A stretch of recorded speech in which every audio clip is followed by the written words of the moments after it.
बोल न्यूज़ में खुश आमदीद। मैं हूं महाविश निसार। हेडलाइंस आपने मुलाहिजा की। बुलेटिन का आगाज़ करते हैं। 8 फरवरी के इंतखाबात में एक माह बाकी है। Secretary election commission Umar Hamid ने अपने ओहदे से इस्तीफ़ा दे दिया। ज़राए के मुताबिक सेक्रेटरी उमर हमीद ने नासाजी तबाह के बायस अपने ओहदे से इस्तीफ़ा दिया है।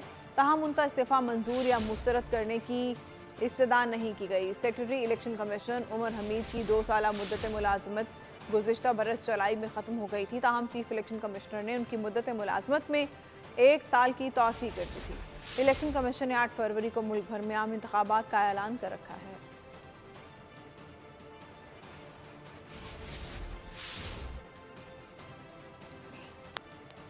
इलेक्शन कमीशन ने पीटीआई के लेवल प्लेइंग फील्ड फराहम न करने के इल्जामात मुस्तरद करते हुए तौहीन अदालत केस में सुप्रीम कोर्ट में जवाब जमा करा दिया है। जवाब में कहा गया है कि सुप्रीम कोर्ट के हुक्म पर तहरीक इंसाफ के रहनुमाओं से मुलाकात में बिला तफरीक लेवल प्लेइंग फील्ड फराहम करने की यकीन दहानी करवा दी गई है।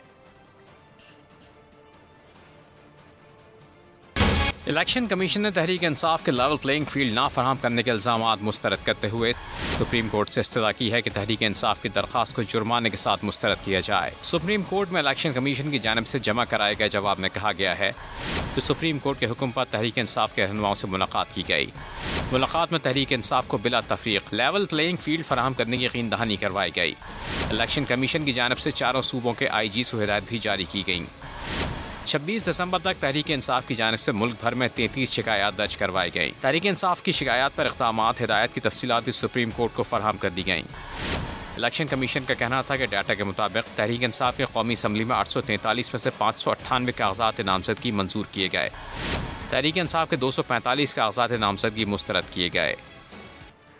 बानी PTI के NA नवासी मियां वाली से कागजात नामजदगी मुस्तरद किए जाने के खिलाफ अपील पर इलेक्शन ट्रिब्यूनल ने फैसला महफूज कर लिया है। फैसला